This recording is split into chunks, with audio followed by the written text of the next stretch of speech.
did to reach the Titanic. Twice previously, the Titan had gone down to the ocean floor. Both trips had been successes, and with tickets going at $250,000, it's no surprise they wanted these visits to continue. But as I mentioned earlier, carbon fiber was unproven. Perhaps it could withstand 1 or 2 trips under so much pressure. But what about 3 or 4? Without the proper testing that Rush chose to bypass, there was no way to tell exactly how long the sub could last. The fact is, there were so many parts of the sub that were cheaply made to avoid costs. Rush wanted the ship to be as simple as possible, so that unknowing tourists couldn't accidentally hit a button and knock everything off course. But he did so by using an off-brand Xbox controller to pilot the ship. Some Navy subs had used similar controllers to operate periscope-like systems in the past, but they had never relied on one to actually maneuver a sub. Agreeing with me, and when we tried to ask Stockton questions, he kind of, brushed it off a little bit, so it's kind of red flags from the start. And then when the story came out... Another issue was the communication systems. Rush had done previous solo tests of the sub first at varying depths before attempting to go to the Titanic by himself. Reportedly, this first solo dive went according to plan until about 10,000 feet. Then the descent suddenly stopped. Rush deduced it was probably due to the density of the salt water, which added buoyancy to the untested carbon fiber. But he didn't turn around. He instead used the external thrusters to dive even deeper. However, these thrusters interfered with the communication system and caused him to lose contact with the support crew. Eventually, he would make it down to the Titanic and back up to tell the tale, becoming only the second person to travel solo at that depth, the other being Titanic filmmaker James Cameron. Friday, June 16th. The plan for Titan's third trip was simple enough, but they immediately ran into trouble. The ship carrying the sub set out from St. John's in Newfoundland, Canada on June 16, 2023, and the weather was terrible. British billionaire Hamish Harding posted on his Facebook the next day, "Due to the worst winter in Newfoundland in 40 years, this mission is likely to be the first and only manned mission to the Titanic in 2023. A weather window has just opened up, and we're going to attempt a dive tomorrow. More expedition updates to follow if the weather holds." This would be Harding's last post on Facebook. Sunday, June 18th.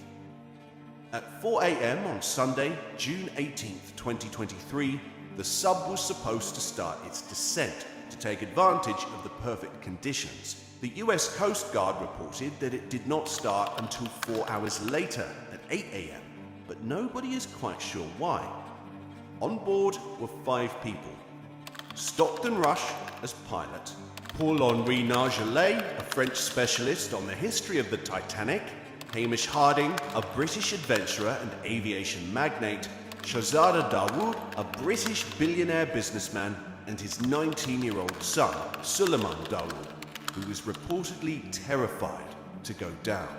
Initially, everything seemed to be going fine for the 2-hour descent down to the Titanic. But at around 9:45 a.m., the communication system and the tracking system between the sub and the surface cut off. The communication had gone down before, like on Rush's first solo journey to the seafloor, so no alarm bells were ringing yet. At almost 3,500 feet below the surface, a different story was unfolding.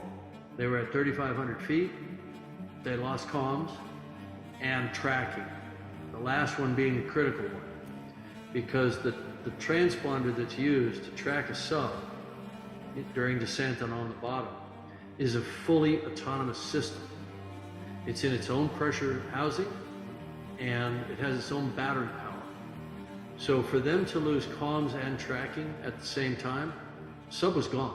According to multiple accounts from the submersible community, the sub was equipped with sensors in the hull that would detect cracking, and notify the passengers inside. Right before they lost communication and tracking, evidence shows the sub dropped their ascent weights and was attempting to ascend, trying to manage an emergency. As 3 p.m. rolled around, the scheduled return time for the sub, the Titan had failed to reappear. At 5:40 p.m., the Coast Guard received a report about the incident, and the term used was overdue submersible. The next day, US and Canadian ships swarmed the area, dropping sono buoys to monitor the depths. At the time, officials said that if the submersible is still intact, it would have between 70 and 96 hours of oxygen left.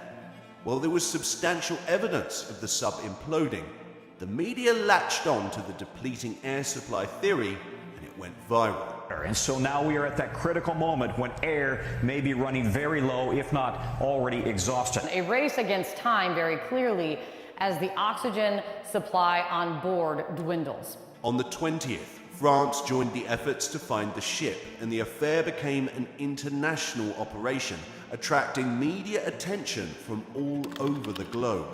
Friends and family of the sub-occupants start giving testimonials on TV.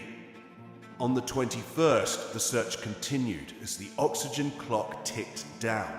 And at 2 a.m., the Coast Guard announced to the public that Canadian aircraft had detected underwater noises in the search area, and the news went into a frenzy, despite experts saying the sounds were most likely other ships in the area, and not the Titan.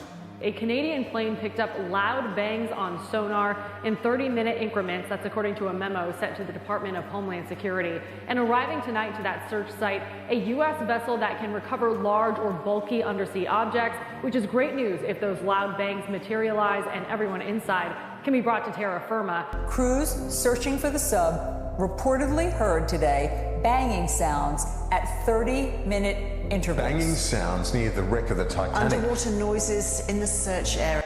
Finally, on Thursday, June 22nd, hours after the deadline for oxygen ran out anyway, officials confirmed the finding of a debris field of the Titan. The sub had imploded on its journey down. Officials confirmed what a growing number of people already knew, that everyone inside had died instantaneously on the 18th during its initial descent. There was no hope of recovering the bodies. On June 28th, pieces from the wreckage were brought to the surface for the first time, giving insight into the tragedy. As of now, it is hard to say just what exactly went wrong with the sub.